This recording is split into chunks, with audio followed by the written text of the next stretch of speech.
Hello, students. Today we will understand a very important theme from chapter 6 Bhakti and Sufi Sant. The topic is new strands in the fabric of Islamic traditions.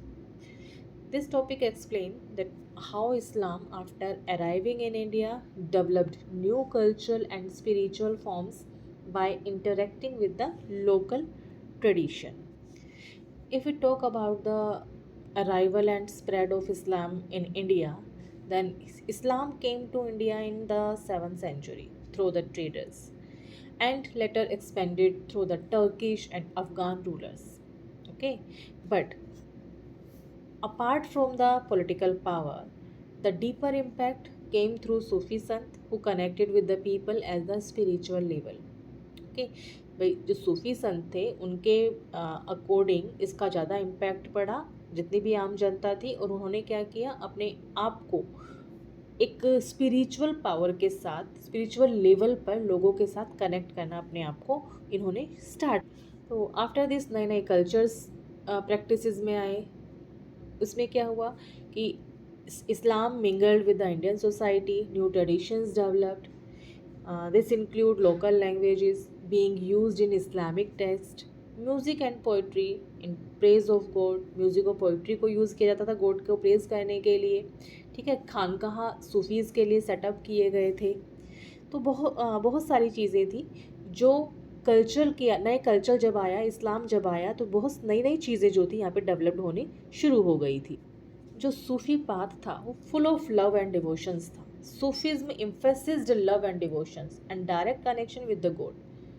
It was open to all caste. ऐसा नहीं था कि किसी तरह का कोई discrimination इसमें होता था या किसी स्पेशल कम्युनिटी के लिए ही उसके जो पाथ थे वो ओपन थे. ये सभी के लिए ओपन था, चाहे कोई भी कास्ट हो, कोई भी कम्युनिटीज़ हो. और हाँ, ये रिलीजियस ऑर्थोडॉक्सी को रिजेक्ट करते थे.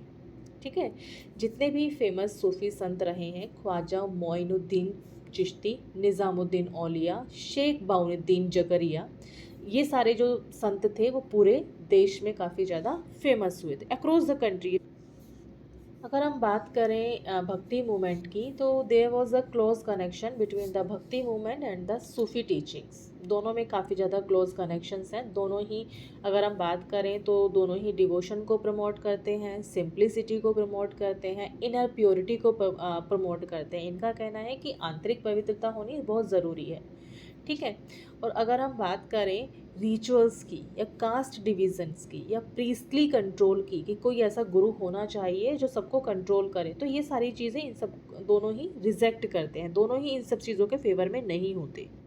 ठीक है, तो so the new stand in Islamic tradition reflect की how Islam in India was not rigid but adaptive. ठीक है, कि जो भारत में हमारा जो ये इस्लाम है वो कोई जड़ से नहीं था, या ये कह सकते हैं कि ये बहुत ही रिगिड था. ठीक है, प्लस अडेप्टिव भी था. It adopted local customs and created a beautiful spiritual blend with helped build a shared cultural heritage.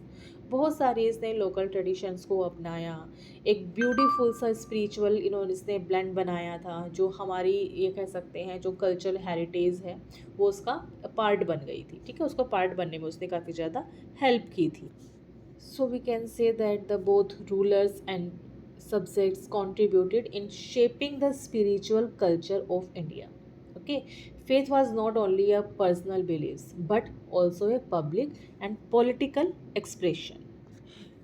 So okay, then now let us now explore how kings, emperors and ordinary peoples expressed their faith.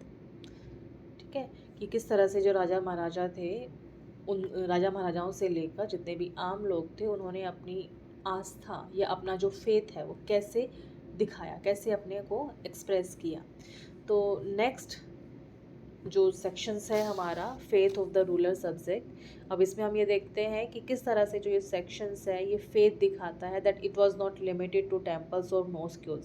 ठीक है, जो faith है हमारा वो केवल temples और mask तक ही limited नहीं है. It was present in art, architecture, poetry, ritual और the daily life.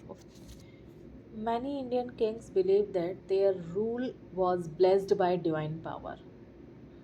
To show this, they built grand temples and sponsored religious activities. अब अभी हमने देखा था, पढ़ा था इसमें कि जो राजा महाराजा हुआ करते थे अपनी आस्था को दिखाने के लिए बहुत बड़े बड़े मंदिरों का निर्माण करते थे, मस्जिद वगैरह बनवाया करते थे। ठीक है, वहाँ पे जितनी भी रिलीजियस एक्टिविटीज़ होती थी वहाँ वो स्पॉन्सर्ड होती रहती थी। ठीक है, तो rulers like Cholas, Rajput, Mughals, Delhi sultans all used architectures and patronage to express religious devotion. इन्होंने अपना पूरी तरह से भक्ति दिखाने के लिए ये सारी चीज़ें इन्होंने बनवाई थी, मंदिर मस्जिद वगैरह बनाए थे, आर्किटेक्चर को बिल्ड किया था उन्होंने। For instance, Raja Raja first of the Chola dynasty built the Brihadeeswara temple at the Thanjavur. ठीक है, चोला जो रूलर्स थे हमारे, राजा राजा फर्स्ट, इन्होंने क्या किया, एक बृहदेश्वर मंदिर बनाया था सबसे पहले, अपनी भक्ति को दिखाने के लिए, अपनी फेथ को दिखाने के लिए।